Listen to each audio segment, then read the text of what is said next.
Um, Next question is from Brian Barnard. And the question is, or the comment, someone else mentioned birds with missing feathers. I have two birds out of my Mm. flock, uh, two birds out of 14 in the flock that look like a rooster was a little rough with them. Mm. At least that's what I always chalked it up to be when I had a rooster. But I haven't had a Yeah. rooster in almost a month Mm. and a month and a half, and they still are missing those feathers. If it is mites, do they sometimes affect some birds more than others? Great question. Lots of things cause feather problems in birds. Um, and birds have feather cycles, so they don't necessarily automatically grow in feathers when you think they're going to. They may be at a metabolic phase where they're not going to grow new feathers for a while.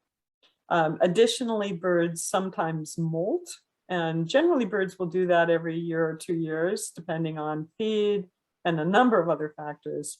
When they lose a lot of their feathers, and new feathers all then grow in, more or less at once. Hmm. So this doesn't sound like those situations. It could be one of several things. First of all, it's good to look at the skin where the feathers are gone and determine whether those feathers have little bits of the base of the feather still sticking out of the skin or not. Because sometimes the birds are doing what we call barbering each other. So they may just find a little red spot on the skin, or they may just be bored and start doing this, but they tend to groom each other and they can overdo it. And mice are another animal that does this like crazy. So a bored bird will turn into a barber for the other birds. And so you may find birds with interesting hairdos in your flock, and then one bird that looks just totally fine. And same thing with a box of mice in the lab. The one that looks totally fine is the one that's doing it. And so you can think about, my birds might need more enrichment, more to do, maybe a little more space, maybe more perches. Many things you can do to try and keep your birds from being bored. That can be Right. helpful. I see. So that's one possibility. Now, another possibility in your case could be that indeed, you're right, it was feather damage caused by the rooster, especially if it's up on the bird's, what we call the saddle or back of the Mhm. bird, because the rooster may be, kind of when he's attempting to breed, then he's going to be kind of impacting that area of the bird, of the hen. And that may just take some time to grow back in. Mm. If the skin looks okay, and it looks like the feathers may have been broken off, but they're not neatly trimmed down to the very top of the skin, then yeah, you're probably right. This just may take some time. There are also skin conditions, including parasites, that can cause problems in bird skin. So one of them is a yeast infection. Birds do get yeast infections of the skin. And then those birds may self-traumatize. So they may be turning around and trimming that stuff themselves because it itches. Or they may be, letting other birds do that grooming for them. But the skin will be pretty red. Mm. And your vet can help with that. Or you might just want to look at the hygiene and the humidity in your coop.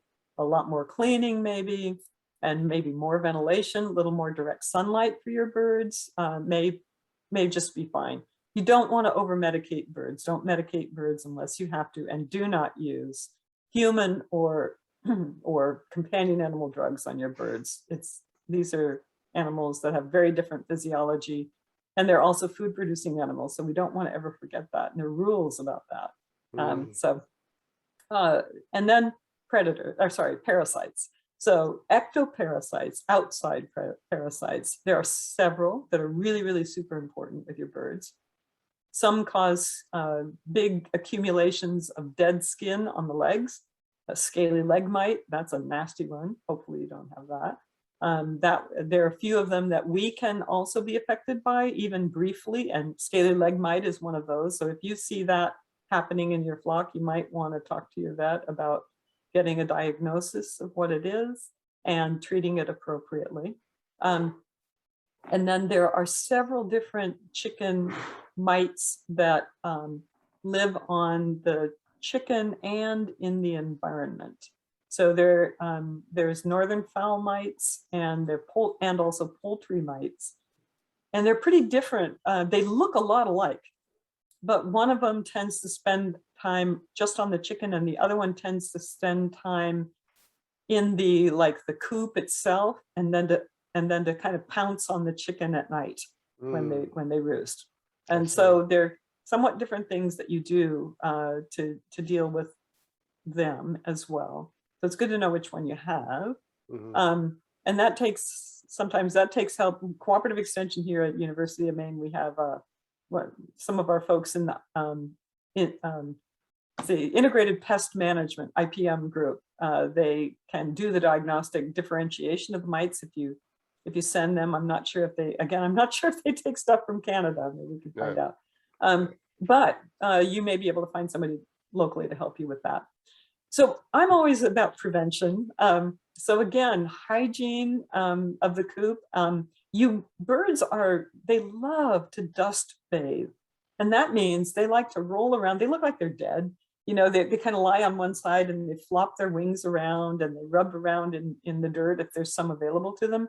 You can buy something like about the size of a big dishpan, or something that that visualize that a bird can kind of lie on her side and rub around and roll around in. And you can put that in your coop, and you can put sand, a mixture of sand and a small amount, not a lot, but a small amount of diatomaceous earth and wood ashes. And so you can play around with the proportions, but I would say, about maybe, pretty much half sand, half wood ashes, that, you haven't been burning toxic substances, but, and then maybe half a cup of diatomaceous earth. So not a lot of diatomaceous earth, and mix it up, and it'll be kind of dusty. Don't inhale the dust. Diatomaceous earth it's basically fossilized plankton. And so it's like extremely fine ground glass. If you think of it that way, you'll kind of see why I am not nuts about having it in feed or having it in a situation where the bird is going to inhale a lot of it, or because it's going to cause problems internally. And I've seen plenty of those. Other people tend to think of it as being like a wormer or something like it. Just feed it to the animal. Just don't go there. Why is it desirable as a dust bath ingredient? Yeah, for the very reason that people want to use it as an internal wormer, which is that it's like taking tiny chainsaws to the pest. Same reason we use it in our garden, basically, to keep similar wrecks the pest. Yes. Yeah. So you just need to be cognizant of the fact. Just think of it as ground glass. Right. Yeah. Okay.